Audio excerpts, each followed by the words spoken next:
The Vivobook S15 might have a bit of an oddity when it comes to its processor, but it still holds its own with some of the best out there to date. In general day-to-day use, the S15 was cool and quiet, zipping along nicely. A particularly enjoyable experience with that screen. Cooling was handled well, and noise was minimal, one of the big benefits of the super-efficient ARM chips. In benchmarks, however, it is admittedly a bit of a different story, compared to something like Huawei's MateBook D16, admittedly not available US side, with its Intel Core i9-13900H, the Vivobook did struggle in certain benchmarks, although perhaps not by as much as you'd think. Geekbench 6.2.1 provided the most intriguing results of the bunch, with the Snapdragon X landing a score of 2,444 in single-core, and 9,008 in the multi-core test. Compare that to the i9-13900H, which scored 2,605 in single-core and 12,568, and you start to get a picture of just how close ARM is getting in terms of performance, particularly given it's often running an emulated version of the program on top of that. That multi-core difference does give Intel the edge there, of course, by a healthy 28%, but you've got to bear in mind that it's scoring that with 20 total threads, compared to the Snapdragon's 12.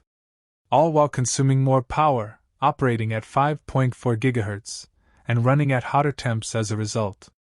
The gap is starting to close between ARM and x64, and that's incredibly exciting.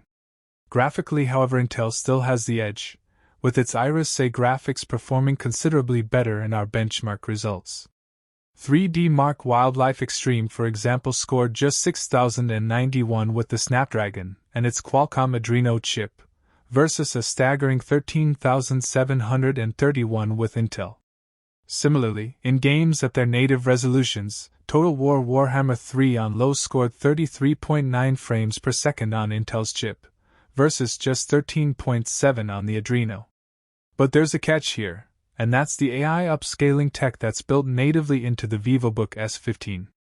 You can actually drop the resolution scaling to 50% in Total War Warhammer 3, let the notebook do its thing, it's automatically applied to all titles, set the graphical profile to Ultra, and watch the game run at 20 frames per second instead. Sure, that's not playable for this kind of title, but that's a significant improvement, particularly given you're now running the game on Ultra and not the lowest profile. Although admittedly it still doesn't look the best, and needs significant anti-aliasing improvements, it's a start. Traditional performance aside, this is after all one of the first Copilot Plus AI laptops out there, and there's a lot to report here too. Copilot generally is very similar to any other LLM you may have used, such as Google Bard or ChatGPT. There's a button on the keyboard to open it up, or you can click next to the Start menu and open up a window to chat. It's limited to a number of queries per 24 hours, unless you sign in, and behaves like pretty much every other LLM. It doesn't have access to your system directly, so can only suggest what you can do. Live captioning is also heavily touted on the product page. It's meant to be able to give you captions on any content, regardless of web browser or media format, and live translate from one language to another. I found it was generally very laggy and slow to use, even in English to English. Live translation was also much worse, with Japanese or Norwegian, often missing out entire sentences, or translated sentences appearing 5 to 10 seconds after the content had occurred. It also struggled with accents and regional dialects, particularly with variants of British English. Recall, where Windows can find a file based on a description, is also not currently implemented and is, coming soon, in a Windows side update.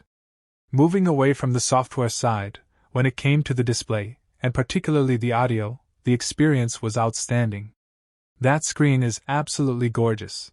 With a 15.6-inch OLED panel at 2880 by 1620, you get a 211.82 ppi density, and the colors are just phenomenal. Combine that with a buttery smooth 120 Hz refresh rate, along with adaptive sync as well as a color-calibrated profile from Asus, and it's just dreamy. Likewise, the audio experience is exceptional too. Asus has worked with Dolby Atmos and Harman/Kardon on the built-in speakers, and they're some of the best I've heard on a laptop at this price. Trebles are crystal clear, there's plenty of mid, and a relatively well-rounded bass as well. You're still going to get better results from some of the best headphones out there, of course, or a decent speaker system, mixed with a decent subwoofer, but for a laptop? Nah, this is shockingly good. Asus rates the Vivobook S15 at 70 watts for its battery capacity, and it comes with a fast-charging 90W AC USB Type-C adapter as well. It reckons you should be able to get around 18 hours of total battery life in general day-to-day use. In my testing, it landed around the 17-hour mark or so, more than enough for several days of office work and presentations without charge. That figure did dip a bit when I was watching content on YouTube and in video calls, but otherwise, the Vivobook S15 fell exactly where I expected it to in that regard. There was never a moment where I was particularly concerned. The battery life on this thing, that's for certain.